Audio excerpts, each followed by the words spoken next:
How you start your morning can literally set the stage for your entire day. So today, we're going to dive into a really powerful framework from Rongioni's book, Optimize Your Day. It's all designed to help you kick things off with some real clarity, focus, and purpose. So, this whole framework is built around a super simple acrostic, OPTIMIZE. That stands for organization, prayer, thanksgiving, illumination, meditation, inscription, zeroing in, and exercise. C.S. Lewis once said the first job every morning is shoving back the wild animals of our worries. Well, think of this routine as your step-by-step guide to doing just that. Now, every single one of these steps is a game changer. But for this explainer, we're going to zoom in on what the author calls a foundational pillar for the whole day, the T, which stands for Thanksgiving.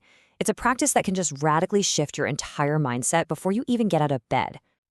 So that kind of begs the question, right? Why gratitude?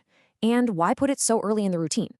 Well, according to the author, starting your day with Thanksgiving is one of the most powerful ways to set the tone for, well, everything that comes after. This quote really gets to the heart of it. See, gratitude isn't just some passive feeling.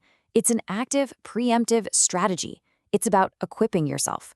By focusing first on what you do have, you're basically building a mental and spiritual buffer against all the challenges the day is inevitably going to throw at you. I mean, let's be real. Life gives us plenty of reasons to fuss, gripe, or maybe even cry, as the author puts it. It's just so easy to wake up and immediately feel the weight of our worries or our to-do lists. But choosing to start with gratitude? That flips the script completely. It gets ahead of that negative mindset before it even has a chance to grab hold. Okay, so we get why gratitude is so important, but what about the how? How do we actually practice it in a way that works? Well, the author has a very specific method that's designed to make this a really deep and meaningful part of your morning. And her whole method revolves around this one simple but honestly pretty profound question. Instead of trying to come up with this long laundry list of things we're thankful for, the book challenges us to narrow our focus, like a lot. Yep, that's it. The whole technique is to pick just one thing each morning that you are genuinely, deeply grateful for. One. It sounds almost too simple, right? But the real power is in that laser focus.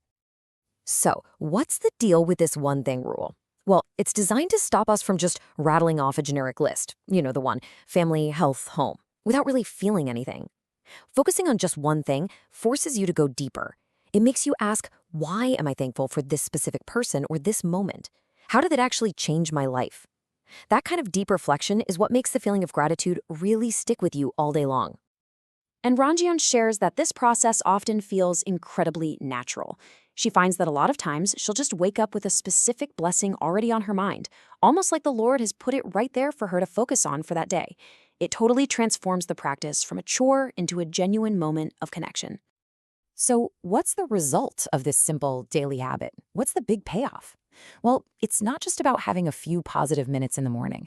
It's about cultivating a completely different way of moving through your world. And this is the ultimate goal, right here, to let that one specific point of thankfulness expand until it just fills your heart. It becomes this daily practice of remembering God's goodness and His character in a way that feels really tangible and real. And here's the crucial takeaway. This morning routine isn't about escaping reality. It's about preparing for it. By starting with gratitude, you are fundamentally better equipped for your day. You've rooted yourself in faith, which lets you face obstacles with grace and poise because you know you're not going it alone. So let's end with this. Before you click away or move on to the next thing, just take a second. Don't think about gratitude as some big, abstract idea. What is the one specific thing right now, in this moment, that you are truly, deeply grateful for? Holding on to that might just change the rest of your day.